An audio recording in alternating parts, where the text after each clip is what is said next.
Teraz vám prinášame reportáž z bratislavských ulic. Policajti pohotovostnej motorizovanej jednotky zadržali v Petržalke 24-ročného mladíka. Na zem pred nimi vyhodil marihuanu.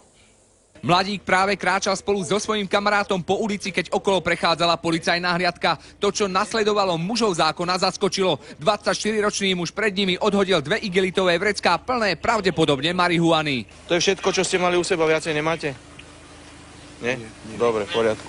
Mladý muž policajtom neskôr povedal, že ide o marihuanu a aj to, že si ju práve kúpil len 2 ulice od miesta, kde ho policajti zadržali. Podľa jeho slov plánoval ísť na zábavu, tam si ju chcel s kamarátmi užiť. Odkiaľ ste to zobrali?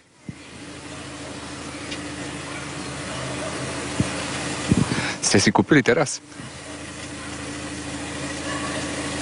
Užívate drogy? Kamarát, ktorý s ním bol vo chvíli, keď vrecká zahodil, pokračoval v ceste. 24-ročného mladíka policajti PMIčky eskortovali na príslušné oddelenie. Dobre, pane, nech sa páči, sadnite si. Tu sa budete dívať dole. Mojich sebe. Poverený príslušník policajného zboru začal trestné stíhanie vo veci trestného činu nedovolenej výroby omamných a psychotropných látok, jedov alebo prekurzorov, ich držania a obchodovanie s nimi. Ak kriminalistický a expertízny ústav potvrdí, že ide o marihuanu, mladíkovi hrozia až 3 roky väzenia. Podľa predbežných odhadov by totiž mohlo ísť až o niekoľko desiatok dávok tejto drogy. Ústavu to však často trvá aj niekoľko mesiacov, čo policajtom prácu komplikuje. Aj preto museli zatiaľ zadržaného muža prepustiť. Ivan Mego, televízia Joj.